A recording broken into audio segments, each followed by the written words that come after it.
Disney needs to fail. Disney needs to burn.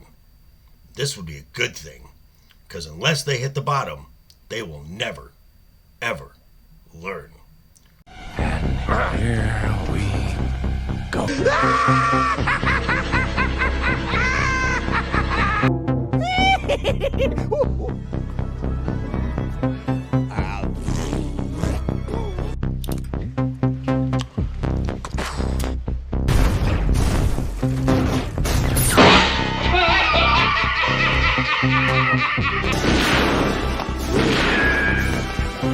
Is like gravity.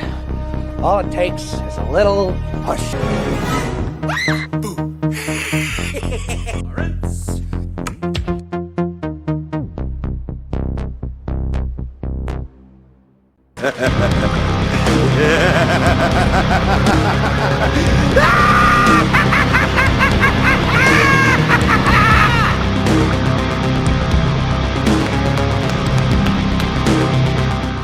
What's up, guys? How you doing? Welcome back to the channel. Glad you stopped by. And if you're brand new, welcome. Grab a seat and stay a while. But do me a couple favors first. Go down and hit that subscribe button. Go next door, ring that bell. Make sure it says all so you know when the next video pops up. Hit that like button. And before you head out, drop a comment. And if you're one of the regulars here, welcome back for another round. As that you also hit that like button. And before you leave, drop a comment, because YouTube does love the comments. And of course, share the video out on all social media. Now, I know what some of you are thinking. Joker, you really don't mean that Disney needs to fail. Oh yes, I meant every word of that. As Hollywood itself begins to course correct from preaching the message, alienating the paying customer in search of the non-existent modern audience, there needs to be an example of what happens when a studio or an entire industry wants to embrace the religion of DEI. And let's be honest, there's been no company drinking more of that Kool-Aid over the last few years than the House of Mouse. Now, I'm not going to go over Lucasfilm and Marvel again, because let's face it, that's too easy. We're going to go over the house itself and one of the cornerstones, animation. And no one has been doing better work on this than Alan Ng and Chris Gore over at Film Threat in their series, The D-Files. So let's just check this out. Here we go. Now, there's a lot of information to cover here, and it's really more than I cover in these type of videos. Fortunately, Film Threat has broken this down into chapters. I'm going to leave links to all of those chapters down in the description. There's only 4 right now. There's more to come, folks. But we're going to go over chapter 1 right now, where in 2006, new CEO Bob Iger purchased Pixar for $7.4 billion and making John Lasseter the chief creative officer, overseeing not just Pixar but Disney animation. Now, John was for some a dream come true to work with, a true pioneer in computer 3D animation. And if you were willing to work, he made you feel like, well, family. That is exciting. But with that family came some tough love, as John was a perfectionist and known for really giving just stone cold criticisms. Well, as you can imagine, some people got their feelings hurt. That's too bad.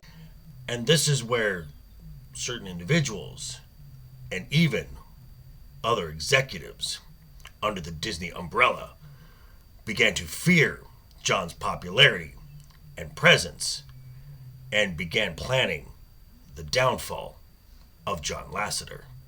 That's putting it mildly. And John was famously known for being a hugger.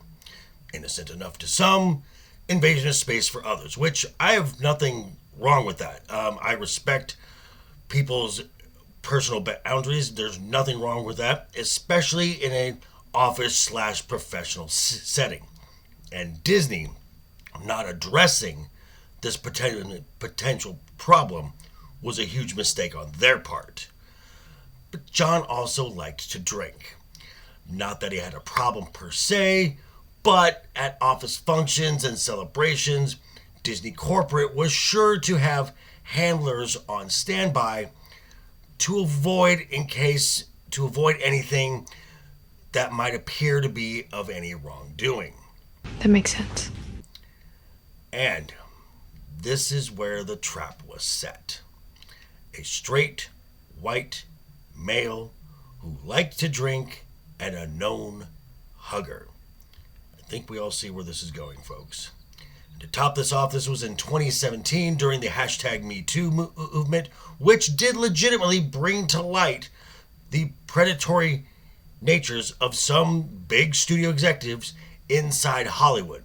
However, this became co-opted as a power grab to attack and to malign people, thus creating scapegoats. Because it's easier to judge someone in the court of public opinion than in the court of law. That's not very nice. So what happened next? Well, that's pretty evident. In June of 2018, John Lasseter announced his departure from the Walt Disney Company. And once this announcement was made at an all-hands meeting, a female employee asked the question reportedly, "Can we have a woman run this place now?" You can't be serious. And what's followed since then?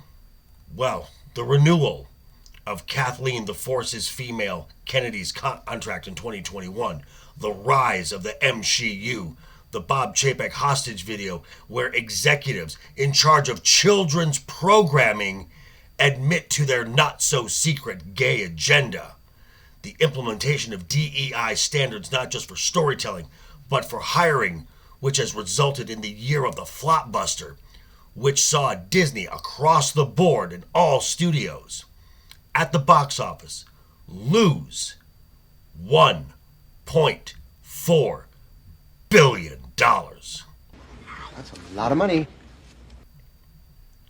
And this is just chapter 1, folks. Like I said, links to the rest down below in the description. Final thoughts on this. Disney is evil. Disney is burning.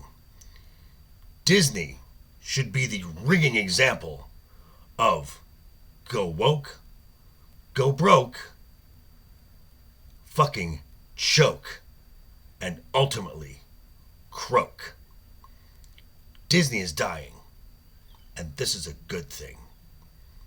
But these are just my thoughts. I'm going to turn it back over to you now. Let me know what you think down below in the comments. Check me out tonight, simulcasting from Legion Talk, Wednesday SmackDown with special guest Left Eye Ego talking about what's going on in the week that was the WWE.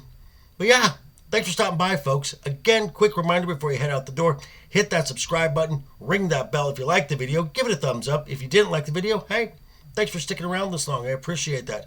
I will see you guys all very soon. Hope you have a great rest of your week. And always have fun. Hashtag keep talking. And always keep that smile on your face. Toodles.